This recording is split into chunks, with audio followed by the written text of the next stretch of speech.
Negative relationships, the positive process of letting go. Are you making every attempt to follow an enlightened path of happiness, stability, abundance, and energetic balance, but find that you are still trapped in one or more truly negative relationships in your life? Let's be honest, all relationships take work, understanding, and communication. A good relationship is a two-way street of give and take. Sometimes, despite all our determination to make a particular relationship work, we clearly see that we are giving, and receiving nothing in return except turmoil and negativity. There is no written law that says just because a person is a blood relation or a family member that they can treat us poorly or even abusively. There is no rule that dictates if a friend has been in our life for a long while that we must keep them in our circle forever. I do not advocate tossing relationships just because there is some minor friction or disagreement. Many situations require diligent working through and perhaps some very positive, healing inner work for both parties involved. Some relationships that have time and again proven to be highly damaging to our self-esteem and self-worth may need to be released. One example in my own life concerns an old high school friend. We had an immediate connection in our teen years, later both married our first spouses, had children, went through bitter divorces and custody issues. We even experienced the loss of our sets of parents in a similar time frame. All this kept us in a continued loop of heart-to-heart commiseration about our difficult times. However, as time passed, our roads forked as I chose a path of conscious joy, renewal, and self-healing. My friend chose to remain immersed in worry, misery, and resentment.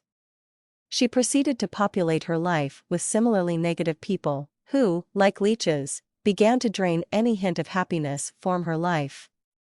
She would call me to complain about all the negative people in her life, a real double whammy, for not only was I being asked to listen to her woes, I was figuratively surrounded by her expanded circle of negative personalities. She and I had made numerous plans to get together, and each time, she unfailingly cancelled at the very last minute, leaving me with a stark feeling of being disrespected and invalidated as a person and friend. It has taken me many months to let go of this relationship. No, I never did confront her about those issues, and maybe that is cowardly. Intuitively, I feel the best course is to let her fade from my life. If she calls, I take a long time to return phone calls, and if I do, I speak briefly and briskly.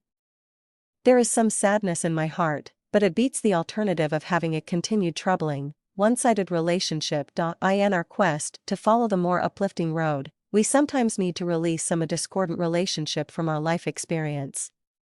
Here are a few basic suggestions for beginning to let go. 1. First, identify a negative relationship.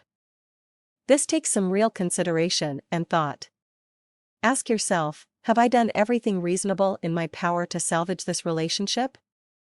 Have I applied my own positive living principles and put my best foot forward at all times? Have I attempted to smooth out the relationship and really be a supportive complement to this person? 2.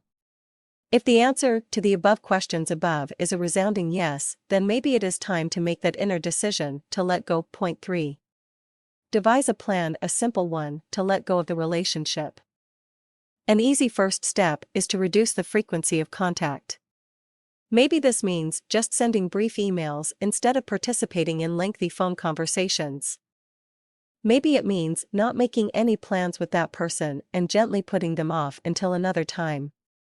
The person will eventually get the idea. Or maybe it means a real face-to-face honest discussion. On a more severe level, it could mean moving out of a residence. The only way I could let go of my ex-husband and save my own sanity and well-being was to move out.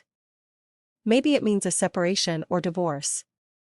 Only you can decide what would work in your own situation. Look toward your inner guidance system to help you move forward. Point 4. Consciously let go of the relationship with your heart and mind. You can still send positive energy to that person for their own healing. Then release the relationship out to the universe. Point 5. Stick to your plan. Enlist the aid of a life coach, therapist, spiritual counselor, trusted friend or supportive family member, or all of the above. 6. Once your decision is made, do not wallow in remorse and guilt. Move on and begin to fill the gap with new and positive relationships. Put some effort into surrounding yourself with uplifting people. Participate in events and activities you enjoy. Just keep in mind that letting go and moving on can be a lengthy process. Be kind and gentle with yourself. It is not easy to transform our lives in this way, and letting go can be heart-wrenching, even though from the depths of our being we know it is sometimes the best and healthiest decision for us. Here are some affirmations to help with this process. I let go of unhealthy relationships now and accept healing and harmony into my life. I surround myself with positive, happy people who bring light and balance into my reality. I enjoy the vitality and excitement of meeting and interacting with new people. All those around me are a mirror of the love, joy, and exhilaration that I radiate to the world.